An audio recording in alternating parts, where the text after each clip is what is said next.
Est à Monsieur Dominique Potier.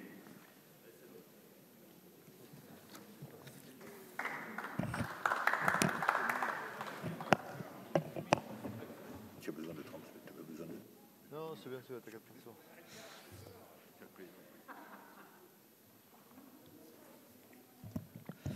Monsieur le Président, Madame la Ministre, Madame la Présidente de la Commission, Mesdames et Messieurs les rapporteurs, chers collègues.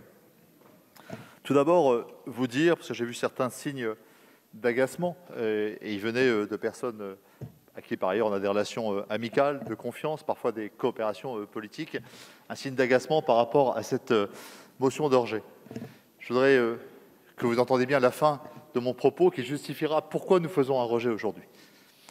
Et puis, je voudrais dire en préambule, en termes de civilité, mais elle n'est pas feinte, à quel point, dans cette loi, nous avons eu affaire à des rapporteurs, à des ministres, avec qui nous avons pu engager un dialogue, parfois vif, parfois très vif, Madame la Ministre, mais des dialogues et des débats qui, à chaque fois, ont été d'une grande tenue, d'une vraie hauteur. Et je voulais, en ça, et notamment la présidente de la Commission, vous remercier pour la tenue de ces débats qui ont honoré notre Assemblée.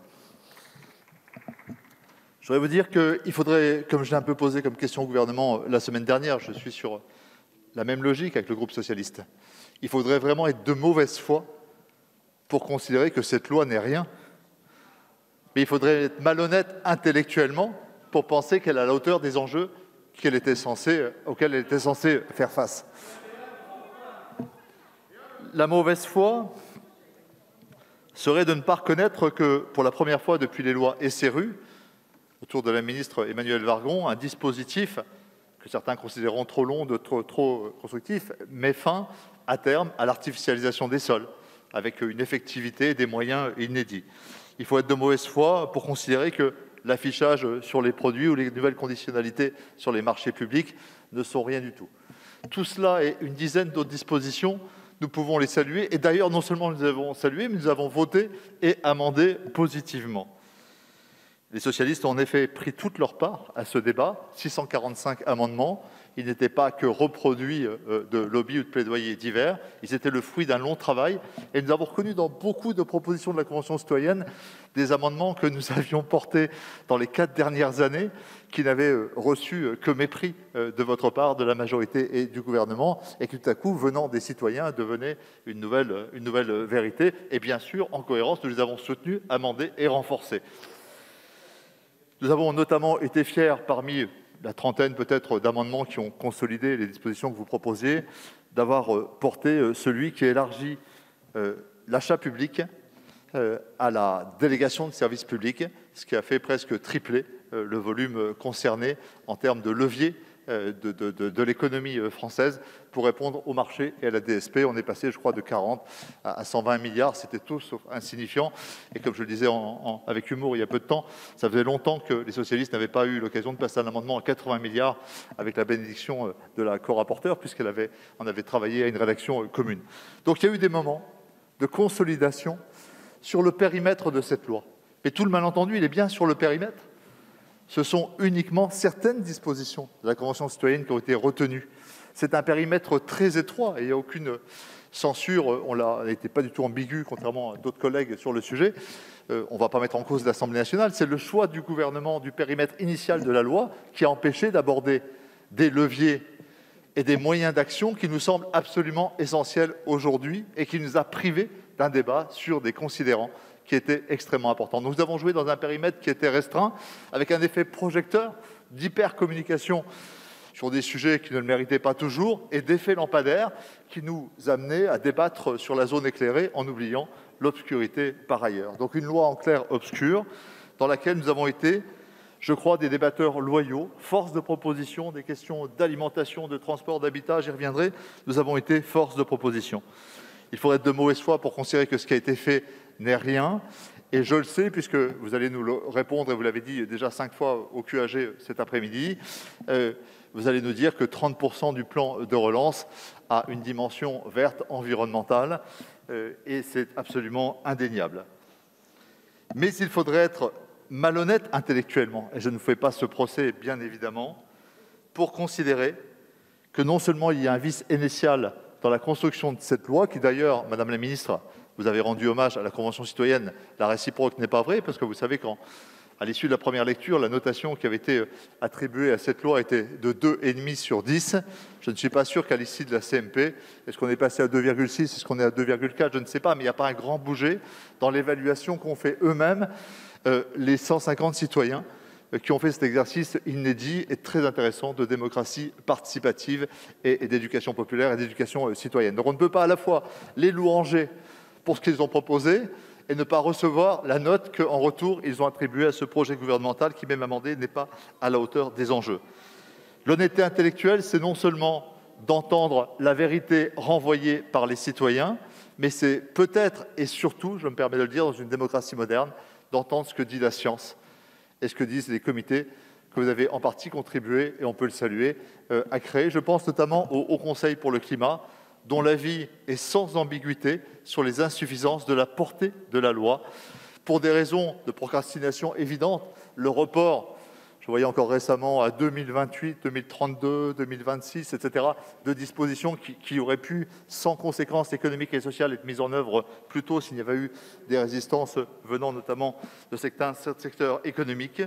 Donc une procrastination, une légèreté, une manque d'ampleur des mesures. Il faudrait, si on veut être honnête intellectuellement, entendre les alertes du GIEC avec les premières moutures du rapport qui nous disent qu'au-delà d'1,5 degré, certaines conséquences seront irréversibles et nous y allons tout droit.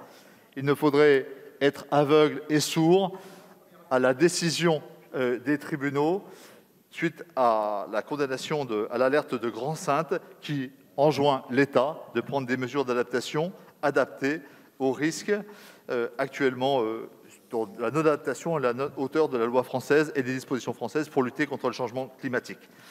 Tout cela pourrait encore être relativisé s'il n'y avait pas une Commission européenne. Je sais que la France y a contribué sur le plan idéologique, mais il y a une sorte d'incohérence dans la mise en pratique, à passer de 40 à 55% dans la réduction des gaz à effet de serre, et toutes ces alertes météo, je ne vais pas être évidemment dans l'affect, mais comment être indifférent non seulement aux épisodes de chaleur dramatiques qui ont frappé l'Amérique du Nord, aux sécheresses d'Espagne, à la recrudescence, à la renaissance de famine à Madagascar, et peut-être, avec grande émotion, je le dis comme Lorrain, avec nos voisins allemands, luxembourgeois et belges, les tragédies qui ont endeuillé ces pays d'Europe voisins ces derniers jours. Alerte météo, alerte de la science, un bouger incroyable de la Commission européenne. Tout, chers collègues, chers amis, nous pousser à poursuivre le débat et à amplifier nos efforts. Le sens de cette motion de rejet, et il n'y en a pas d'autre, c'est de dire qu'il ne fallait pas stopper au rabais dans un accord à droite cette loi climat. Il ne fallait pas l'arrêter là où elle était, il fallait poursuivre, il fallait amplifier, il fallait accélérer, il fallait ouvrir le périmètre de cette loi pour qu'elle devienne vraiment la dernière chance d'une loi climat dans ce mandat. Nous sommes dans la décennie des objectifs de développement durable, nous sommes dans cette décennie capitale où chaque mois, chaque année compte, et nous avions l'opportunité cet été, jusqu'au 31 juillet, à nouveau en septembre, de nous parler, de nous écouter, d'élargir les périmètres, d'aller plus loin, plus vite. Et nous avons, par cet accord, on ne perdait pas 6 mois, puisque l'ensemble des dispositions pouvaient déjà en partie être mises en œuvre, vous le savez très bien. Et dès septembre, nous pouvions avoir une loi qui porte une véritable ambition.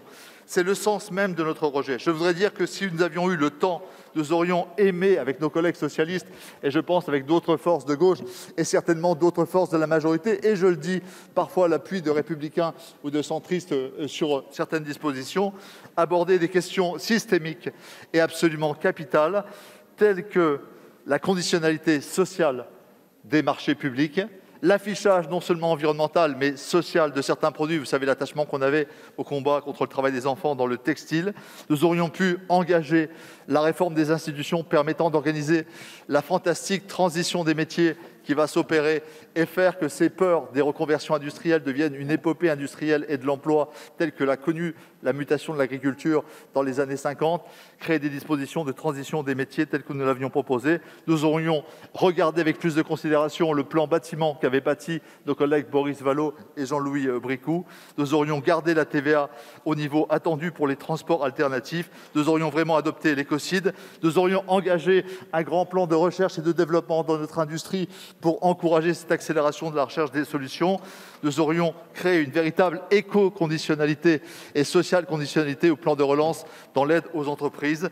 Nous aurions créé une véritable autorité, à l'instar de nos amis britanniques, pour évaluer et contrôler ce que nous avons voté dans cette loi. Bref, nous aurions été plus vite et plus loin. Et c'est le sens de cette motion de rejet. Le refus d'un compromis au rabais, d'un compromis à droite, qui aujourd'hui nous prive d'un débat crucial dans un moment où nous devons changer de vitesse, accélérer et faire d'une transition écologique une transition sociale fondée sur la justice. La même question qui justifie cette motion de rejet, c'est celle que je posais la semaine dernière dans l'hémicycle. Chers collègues, quel est le coût humain de notre inaction aujourd'hui ? Merci, monsieur le député Potier.